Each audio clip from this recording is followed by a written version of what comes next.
FM Talk 106.5, the Gulf Coast Weather Authority. The safety is off. There's a round in the chamber. This is Armed Alabama. Sponsored by McCoy Outdoor Company, Mobile's hometown full-line outdoor sporting products and gear store.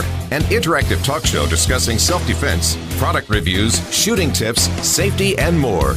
Your calls, comments, and texts welcome at 343-0106.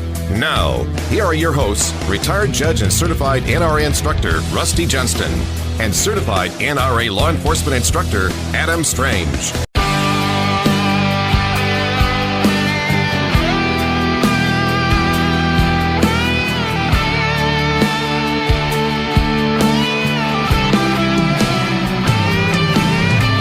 Out here in the country where the city lights don't shine, I live my life the simple way, and you know I'm doing just fine. I fish, I hunt, and I shoot my guns, and I raise a little hell.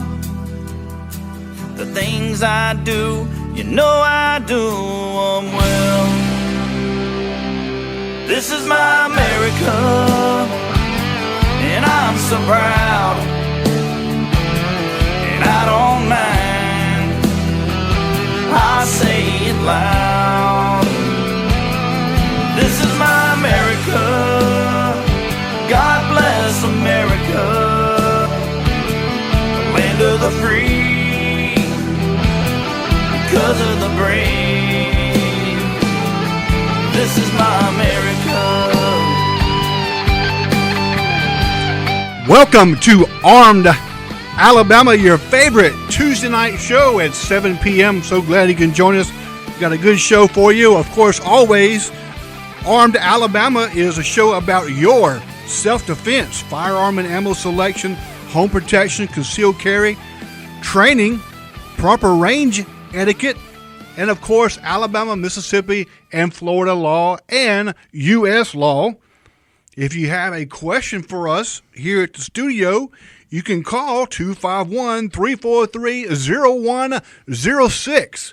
251-343-0106. You can call or text to that same number if you have a comment or question for us about a firearm or self-defense or any one of the subjects that I mentioned before, or a current news, or any question or gift idea advice that you may need. Because it ain't Christmas unless there's a gun under the tree. That's absolutely correct. And be sure to tune in on Facebook. Of course, we always broadcast on Facebook Live, so you can check us out on our Facebook page, and that's Armed Alabama Radio, FM Talk 106.5. And while you're there, please like, save, and follow, and that way you'll be notified every time that we post on our Facebook page. You can also check us out on our website, and that's armedalabama.com. You can go there and listen to all of our previous shows via podcast, as well as listen to our show on FM Talk 106.5 website, and you can listen to our shows without commercials. It's great for if you're on a long trip, too. Yeah, absolutely. I get people to tell me that they listen to our show on podcast because they don't have the opportunity to catch us on Tuesday nights based on their schedule. Yeah, and a lot of driving, too, is, a little boring, and you're listening to, some nonsensical music on there, so you can listen to something interesting and hopefully educational. Well, Adam, we got a couple of things in the news today. First thing is that the Parkland shooting survivors had sued the sheriff's department and other police entities in South Florida, claiming they were negligent in protecting their children. And the court held down there, just like we have always said, and I'll get here's the quote. It says, as previously stated, this is from the judge, for such a duty to exist, the duty of the defendants to protect you, plaintiffs would have to be considered in custody. Otherwise, under the case of Castle Rock versus Gonzalez and DeShaney versus Winnebago, the police and other public employees have no constitutional duty to protect the public from harm. In other words, you're responsible for your family safety and your safety. Judge, why don't you give us all a little background on that, and just in case somebody didn't hear the news or the incident took place. This is the highly publicized shooting down in South Parkland at the high school. And they actually had a sheriff's deputy on the campus there, as they call it, huge high school. I think it's 5,000 people or something. But, there looked like there was a lot of evidence that perhaps the police didn't respond fast. They didn't do a good job. So, but you and I have known forever, and most people in the know, that it is not the government's responsibility to protect an individual citizen against crime. The obligation is to society as a whole. Nevertheless, the parents of some of the deceased and wounded children sued all the sheriff and everybody down there, saying y'all were negligent training, negligent response. And I think quite predictably what happened is, no, they're not responsible. Some of that comes from a case that was in Washington, D.C., of all places, 2 co-eds in a condo. One of them hears what she thinks is someone breaking in. She calls the police and 911, and they say, we'll be right there. And that should have been a priority 1 call. And, 2 or 3 days later, police show up, and both of them have been basically tortured over a period of hours, sexually assaulted, and killed. And the 911 operator, as I recall, was eating lunch. Whatever. It's not funny. It's sad because, Hurricane Katrina should teach people, hey, it's your responsibility to provide for your safety, not the government's. But the government has, at all levels, has tried to foster this nanny state belief. Just listen to us. We'll take care of you. We'll tell you when to evacuate. We'll tell you what the weather's going to be. We'll do all that kind of stuff. And that just isn't how the world works. Problems are solved other ways. Civil lawsuits solve a lot of problems. That's why we don't have exploding Pintos out there because of lawsuits. And by the way, I might mention, since we're in that, if you need a personal injury attorney, and that would be, you hit a car, explodes, go see Steve Moore at the Moore Law Firm. He is located downtown at 8 North Dearborn Street in Mobile, open 8 to 5 Monday through Friday. You can call him at 251-445-76, and I don't want you to guess the last numbers, 7602, or online, www.moorelawfirm.al.com. Personal injury. But it does solve a lot of issues when you get I'll tell you the perfect example. I represented, y'all will know who it is, but I still don't want to mention their name, a company here that ran a series of chain restaurants, where you ordered and they brought you your food. Well, they used to have salad bars there that had ceramic tiles around the salad bar. The whole place is carpeted other than that. Well, every 6 months I'd get a lawsuit of slip and fall near the salad bar. Well, fine with me. Finally, guess what? They carpeted the area around the salad bar. No more lawsuits. So the lawsuits kind of sent the message, you probably need to change something that's going on there. And we'd rather not have people hurt.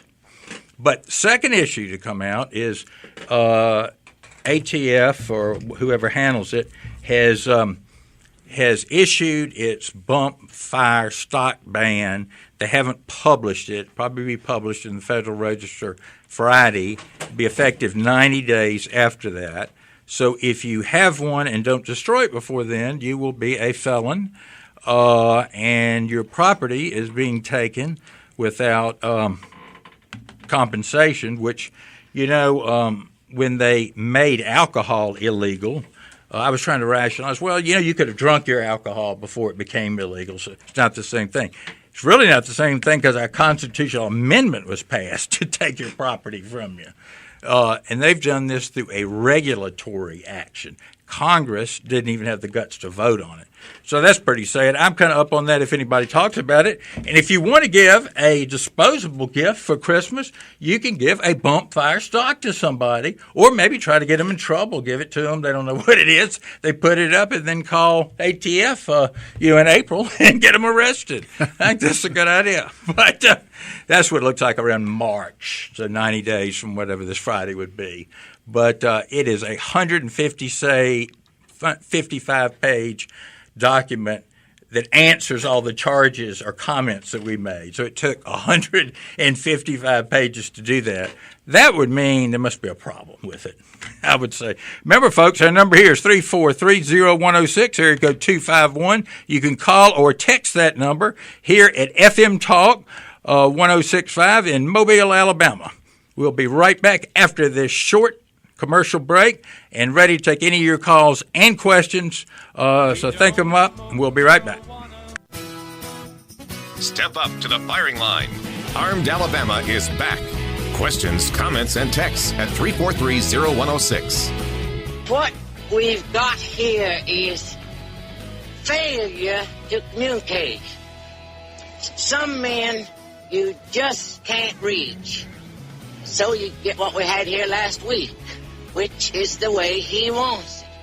Well, he gets it. I don't like it any more than you men. You just about got that nailed. What a great voice there.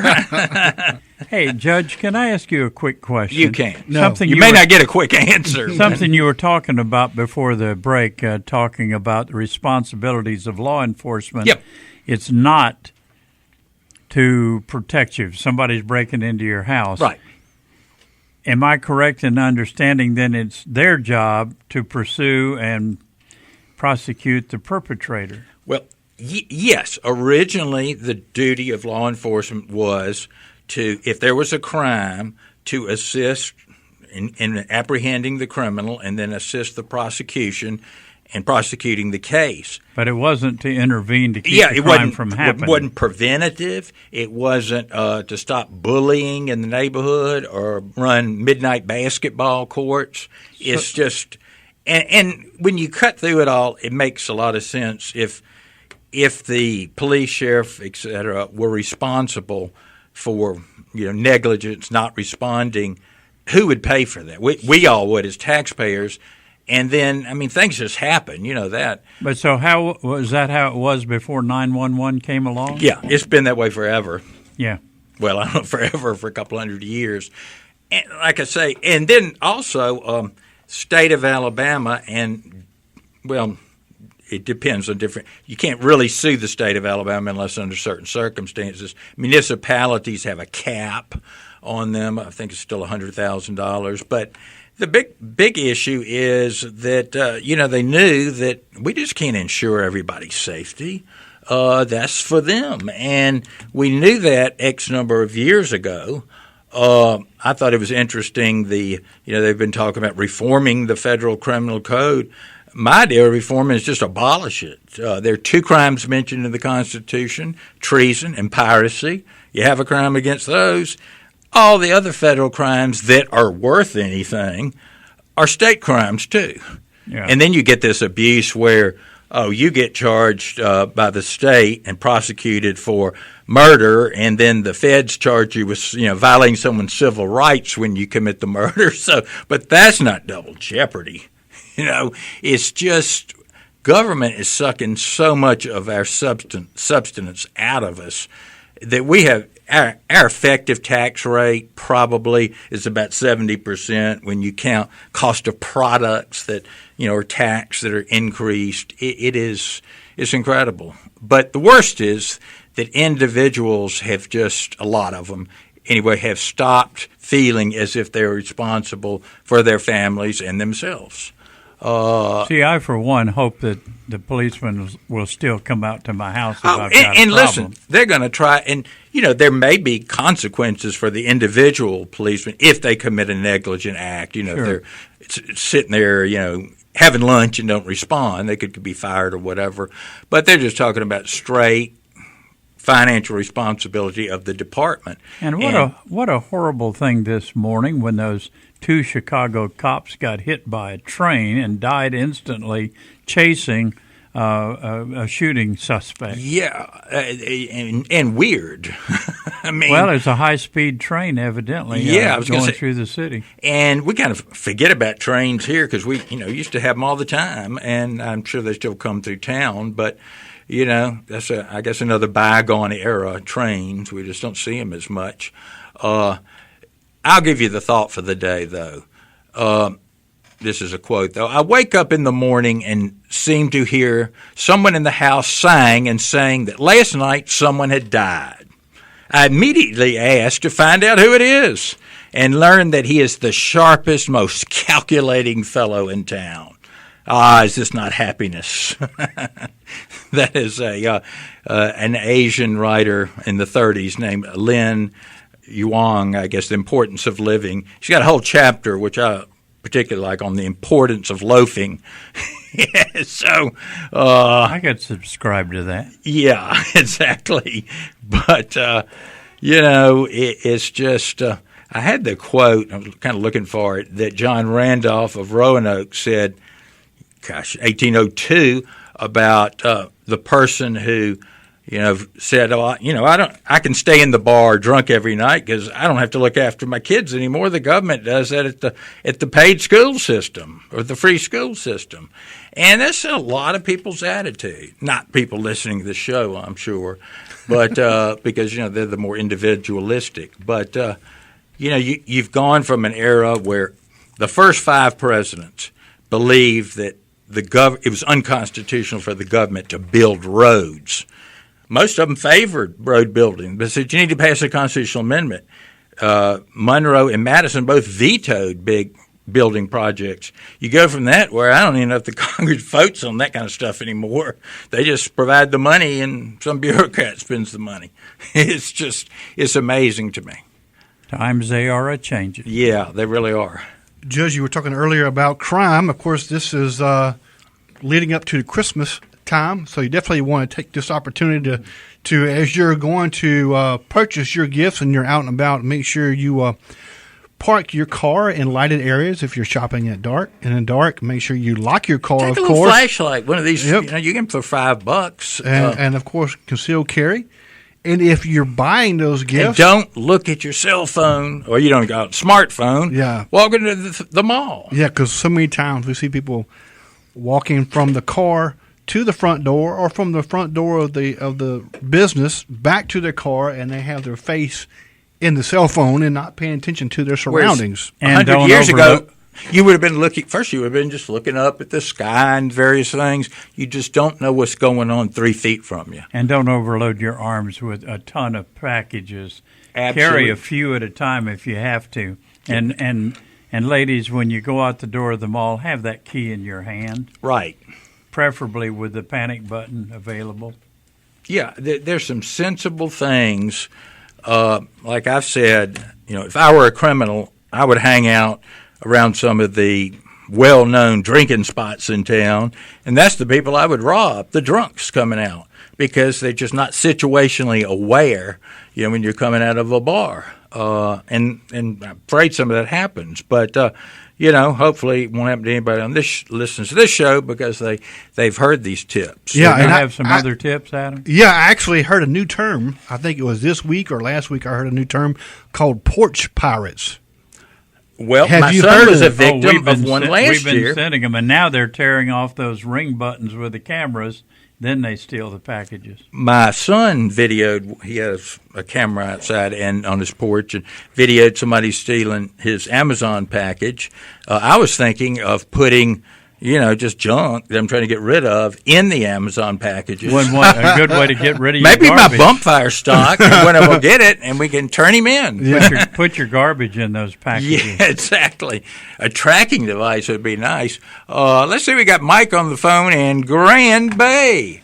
How's it going? Pretty good. How is Grand Bay rough tonight, or is it smooth? I'm sitting inside. I'm sitting up in my seat that I sit in when I do my computer stuff. But anyway,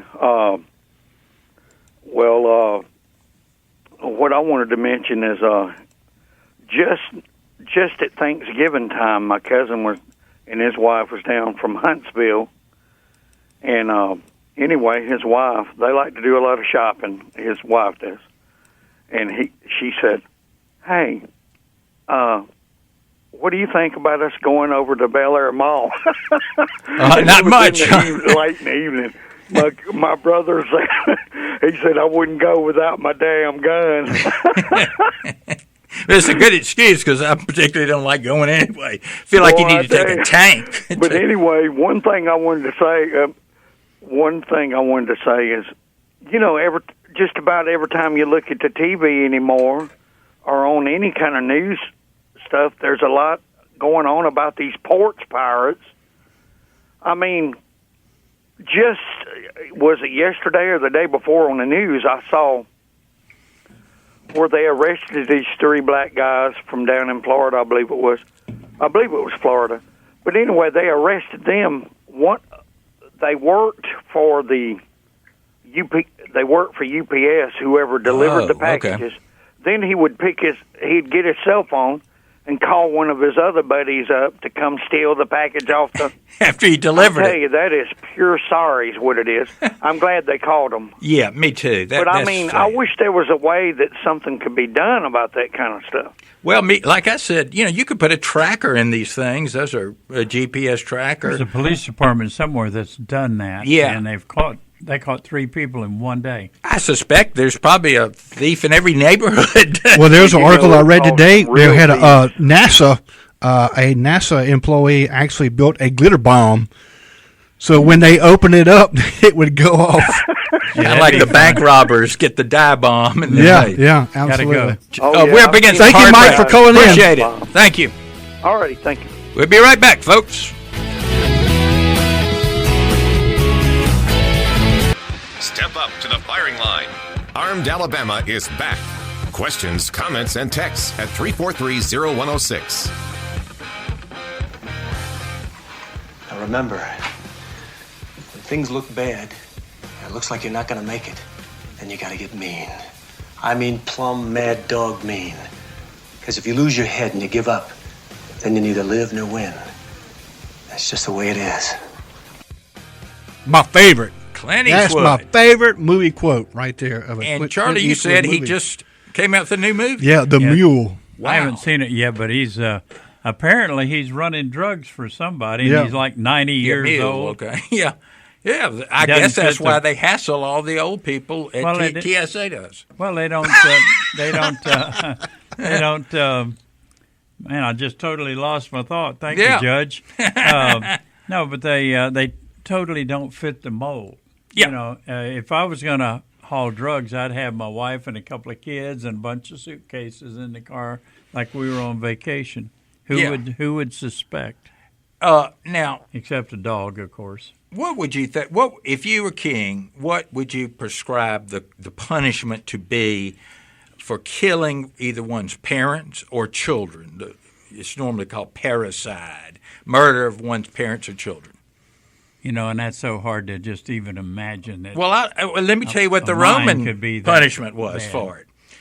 By Roman law, parricide, or the murder of one's parents or children, was punished in a much severer manner than any other type of homicide. After being scourged, whipped, the delinquents were sewed up in a leather sack with a live dog, a cock, a viper, and an ape, and cast into the sea. Who could dream that one up? That'd cover all the bases. I think when the Supreme Court was talking a few weeks ago in that Vernon Madison case, you know, whether this was cruel, that's probably over the top right there. And plus, I mean, the poor ape and all, you know, he gets killed too. Where did the term cruel and unusual punishment come from? Well, you know, it's in the Constitution. I mean, who's to determine whether it's cruel and unusual? It should be determined, like an originalist like me does, according to the standards that were in effect at the time the Constitution was enacted. And people were, you know, we got away. We have that in there because we didn't want our country doing what the British had done, hanged, drawn, and quartered, and all these horrible offenses. But they regularly hanged people, cut people's ears off, whipped them. Those weren't considered – they certainly weren't unusual because it happened a lot. But it's certainly, cruel, I guess, the state of mind. As I've said, I'd much rather have a lethal injection than to die a painful death from cancer, and they say lethal injection. That we, for years, have always said, I'm taking my beloved pet to the vet to be put to sleep. Put down. We don't seem to think that's cruel, and yet people claim that's cruel if they're executed. Because that's a humane thing to do. Yeah, exactly. Yeah, sure it is. I mean, I guess don't do the crime if you can't do the time. But, maybe if you murder somebody with a hammer, then that's the way you should be executed. Well, it's possible. And I'll tell you another thing. Remember the old story you probably repeated when you were a kid that if you were to be executed by hanging and the rope broke, that was like a sign from God. You shouldn't have been hanged, and you got to go free. Did that really happen? It's not true though. Here's Blackstone. To conclude, it is clear that if upon judgment to be hanged by the neck until he is dead, the criminal not be thoroughly killed, but revives, the sheriff must hang him again. For the former hanging was no execution of the sentence, and it is false tenderness were to be indulged in such cases. A multitude of conclusions might ensue. So just hang him again if he wakes up later. Did we have a text online from Daniel? Daniel's asking what type of .22 rifle to get. Says for pest control, which I like. The Remington 1022 is a good. I do too, but it's the Ruger 1022. It's the Ruger 1022 is the rifle. Yeah, that's a great rifle. It has 100 different ways it comes, for pest control, they always tell you not to do it, but an occasional shot with, as we call it, rat shot is not going to hurt anything, and that's good. Snakes and stuff like that. But they're good guns. One good thing about them, they're so popular, must be millions out there, that you can find magazines or different appurtenances for everywhere. There's lots of parts to upgrade and customize that firearm for your needs. Right, Ruger 1022. That's what I would do. Yeah, and we were talking about crime earlier, and just real quick, while we're talking about the holiday season and the crimes that take place, I have some statistics here from Alabama. What is the top 10 most dangerous places to live in Alabama? According to crime, and that crime is murder, rape, robbery, assault, burglary, and theft, and of course, including in that is vehicle theft. Of course, it's not so much as a violent crime as some of the other ones, but Anniston, Alabama, Judge, is number one. Wow. You had a 1-8 chance of being a victim of a crime, the ones that I had just stated. Bessemer was number 2, and of course, this is per capita. No surprise there. Yeah, it's per capita. It's not necessarily the absolute number, but it's per capita. You could have a city with 10,000 be number one. Yeah, exactly. Fairfield was number 3. Selma was number 4. Pritchard was number 5. And it was ranked that high. Pritchard was ranked that high because of the number of violent crimes that had taken place per capita. Yeah. Birmingham, which is numerically the highest number of crimes in the state happen in Birmingham, but on this list is number 6. Number 7 is Opelika, and it's on the list because of the number of murders that take place in Opelika. See, I'm shocked by that. I am too. Number 8 was Talladega. It had the most property crimes per capita in the state. They were number 1 on that. Probably breaking into cars during the race. Either NASCAR. That or stealing race cars. Yeah, there you go. Yeah. And then Troy was 9, and Huntsville was 10, which Huntsville, which surprised me, was 8th on the list for the number of violent crimes per capita. Yeah, so Mobile did not make the top 10. No. Congratulations to us. Well, that's good. Adam, we got a series of questions. I'm going to pick out a couple that came in on Facebook during last week's show. I answered it, but a lot of people, I'm sure, it's kind of hard to find. The first question was, I recently bought an AR-15. Can you shoot these guns at indoor shooting ranges, comma? Does the AR-15 fall in the long gun laws of Alabama? Well, some of that. Obviously, I said the only indoor range that I know of that allows shooting a rifle indoors, and they may not anymore, is the new range SRT off Cody. They still do. Yeah, they still do. And your AR-15, 9 times out of 10, it is a rifle / carbine, which is a long gun. But you can have an AR-15 pistol, and that would fall under, a concealment deal. And then I think, let's see, then there were a bunch of questions. It says, when they ask about long gun, I said it's against the law to carry a weapon.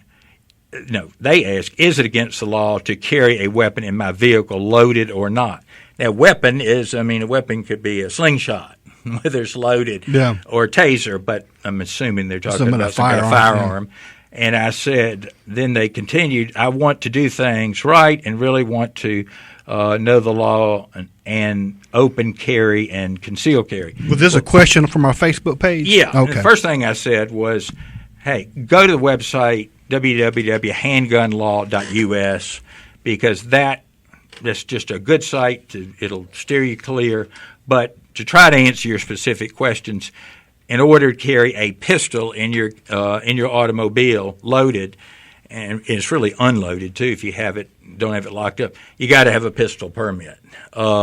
If you want to carry one in your car without a permit, it needs to be locked up where you can't get to it. It's kind of a silly thing. But anyway, you got to have it locked up. We have open carry in the state, but if you can't drive anywhere without a pistol permit, I'm not so sure it does you a lot of good. And then also talked a little bit, they wanted to know about where you could open carry. I said, well, it's kind of the reverse. You can carry anywhere openly or concealed. But political reasons, there are a lot of reasons you shouldn't carry openly in certain areas. But if you have a permit, you can carry it in the bank because unless the bank they usually have guards, but they have a magnetometer, a biometric screening device. And I gave the code section there. So you got to look at it where I'm allowed to carry it anywhere unless there's a law that says I cannot carry it in a certain place. So if you're interested in that, you got to kind of find it. It's under last week's show, and Kim and Martin asked the question, and then I have a way too long of response to it as usual. Well, I actually got another question here from Kim and Martin. They're watching us on Facebook Live right now.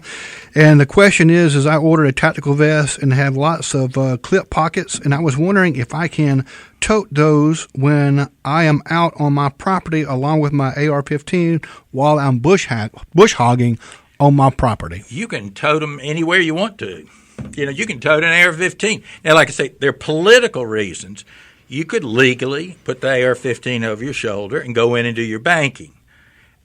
You may get arrested. You'll probably win. But, who wants to go through the trouble? Yeah. Get a lot of attention. Well, that's right. But there are these people that do that, for God's sake, I hate to go to YouTube. You can see the people that test certain things, and you'll see. I saw a group in an airport. If you don't go past the TSA spot, in this state, it's legal. So, yeah, certainly on your property you do. But reevaluate that at other places, I would say. So while we're answering questions and taking questions, you can give us a call here, 251-343 at the studio, or you can text to that same number. We can see it on our text line. That number is 251-343-0106. And we're going to a break, but we'll definitely be able to answer your question when we come back. So definitely take your chance to give us a call or text any question that you may have, or if you're just looking for advice for a Christmas present. We'll give you that. Yeah. Speaking of Christmas presents, if you're looking for that proper Christmas gift for him or her, definitely McCoy Outdoors is your place to go, whether it's firearms, clothing, outdoor gear, or running shoes. McCoy Outdoors is definitely a place to go. And We'll be tell right them that Armed Alabama sent you when you go. Step up to the firing line. Armed Alabama is back. Questions, comments, and texts at 343-0106. I'm giving the cat your huge no damn mom clean. I mean, make it not like it looks. Who's looking? And it worked. I don't know what happened to that bump. I think some lawyers are recording that, where you talk real fast. Judge, we have another text here. We can get that person off the line. We have another text here asking a question. Yeah. It says, I do food deliveries, and I'm looking for something smaller than my 9mm SIG to conceal carry while I'm working. I was thinking of a 38 Smith & Wesson ultralight or something smaller. Do you have any suggestions? I'm thinking of a revolver. Well, that's fine. But I'm going to give you a semi-auto since I have one. Double check me. Look at that. This is if you're on or look at Facebook later. I've got a Beretta Nano. It's 9mm. It literally fits in the palm of my hands, and it's a good little gun. So if you're just looking for concealability, it's heavy. Heavy. It's a good weight. So the lighter you go, the more recoil you got. As a past owner, I wanted to add one other thing. Since it does not have any safety button on it, it's a long trigger pull on that first shot. You put it in your pocket, it doesn't look like you're carrying a pistol. Yeah, it's fairly thin. You don't see the outline of a pistol shape in your pants pocket. But that's one of those things, nothing wrong with a 30. I mean, people are killed 22s every day, so nothing wrong with a 38. If you want a revolver, just remember, shooting a revolver is a little different. Don't index your finger; you can get burned off. I have a 38, actually 38 357 stainless. Mm-hmm. I don't like the ultralight. The problem with that ultralight is the recoil. Yeah, absolutely. So as I get older, I have a little bit more trouble with my hand and wrist. Yeah. So definitely I want something that has a little bit more mass. But, if you're fine with the ultralight and you can use it, that's good. But and you can practice with the low recoil ammo. Yep. So it's just a matter of opinion. But if you want to go with the revolver, that's what I'd do. Now, if you have a significant other that that you may want to learn, want them to learn how to shoot and be able to defend themselves, protect themselves, and use that same firearm, you definitely want to take in consideration the recoil of the pistol, and that weight of an ultralight directly reflects or affects the recoil of the pistol. So you may want to really think twice about that ultralight. How many times, Judge, over the years, the last 10 years that you and I have been teaching classes together, how many times we've seen women come in with an ultralight pistol that they had just purchased from some store or whatever, some box store, and they were very excited to use it and shoot it. And then they damn near screamed. Yes, and they absolutely hated it when they used it. Well, that's right. And, if you're wearing that revolver, all day working, I'm sure the 6-8 ounce weight difference makes a difference. It does. But most people aren't doing that. They're not actually wearing or rarely wearing them, so it doesn't make that big a difference. And but also you want the fit and everything. Consider the price of ammo too. I tell you, it may not be a big deal, but 38 ammo, last time I looked, is probably about 25% higher than 9mm. So if you're practicing twice a year, 100 rounds, it doesn't make any difference. But if you're going to shoot a lot, then you want to think 380 is more expensive too. Now, it tends to be the most used or popular ammo. It's going to be the cheapest. But I know for years, a lot of my friends would always buy a 40 caliber, and I'd always, don't do just the ammo cost. But 40 caliber was big then, so that's what they were going to do. Yeah, but there are a lot of people, including police departments, are going away from the 40 caliber back to the 9mm. Everybody has a herd mentality. Yeah. It doesn't. But another thing to consider if you're buying a semi-auto is what do new magazines cost? On the best day, you get 2 magazines with your gun, maybe even 3, but you need 6 or 8. because you may keep the gun 50 years and you want to have some magazines. And if they're $29.99, that's great. If they're $55, you may want to rethink that particular gun. Yeah. So I actually made the switch back from 40 cal to 9mm, and I did it at the range. Now, I didn't change too much because I still went from an XD to an XDM. I went from an XD 40 cal to an XDM 9mm. Yeah. And I did it at the range. Purchased a firearm, shot most of the day with the 40 cal. I'm like, okay, I'm gonna get the 9mm out. I know what my speeds are. I know what my group size are with the 40 cal. And so when I switched to a 9mm, I mean, it's instantly, because I guess I shot them just back to back, instantly seeing how much faster and how more accurate I could be. People picked on me for years about a 9mm. I won't kill anybody, all this silly stuff.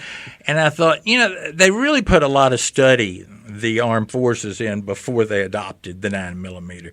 And we're not using full metal jackets here. In theory, we're using self-defense ammo that ought to be more effective. And it is effective. Yeah, it should be.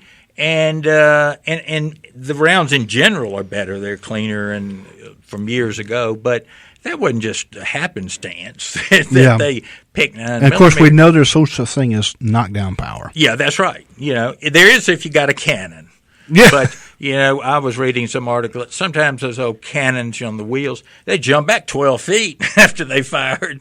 So, they got knockdown power. We mentioned McCoy's kind of got a little rush. Listen, anything from shooting glasses to electronic earmuffs, I mentioned those a few weeks ago, or gun cleaning kits. These are for the gun lovers.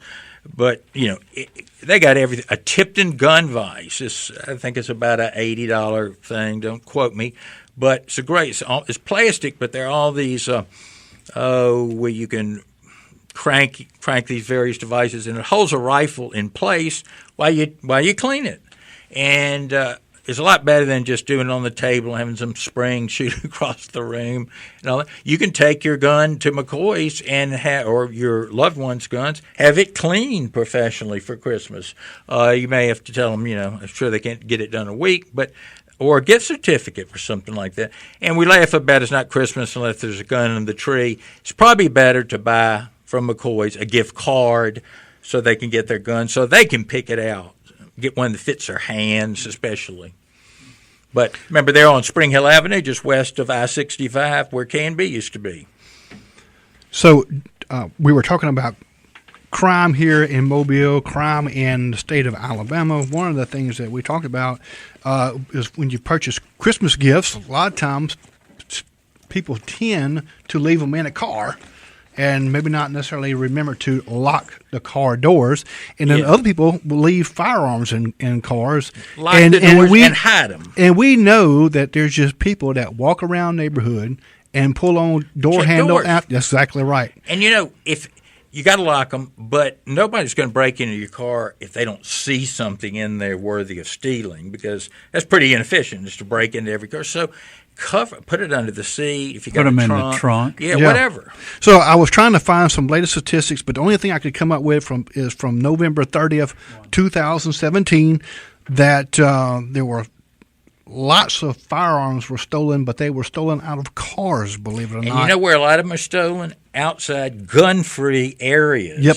School zones. Yep. People feel like they have to leave their guns in their cars. Criminals know it. So. And that's where criminals are targeting. They're actually targeting gun-free zones, and they're going by and checking cars, making sure they're locked or unlocked. If they're unlocked, they go through the car and they take the firearm. Yeah, exactly. So, and the big push is also going to be these safe storage laws, which we'll get into another week. They're very dangerous. Hey, Judge, you've got a special guest coming up on next week's Christmas show. We have Paul Brewski, and he's going to be on. He is the author, I'm holding it up for Facebook, of the book, The Last Siege, Mobile, Alabama Campaign, which is really the last battle of the war between the states. And you can pick up that book for Christmas. Great local author here, and he will be on our Christmas Eve show. We will see you then. And have a Merry Christmas.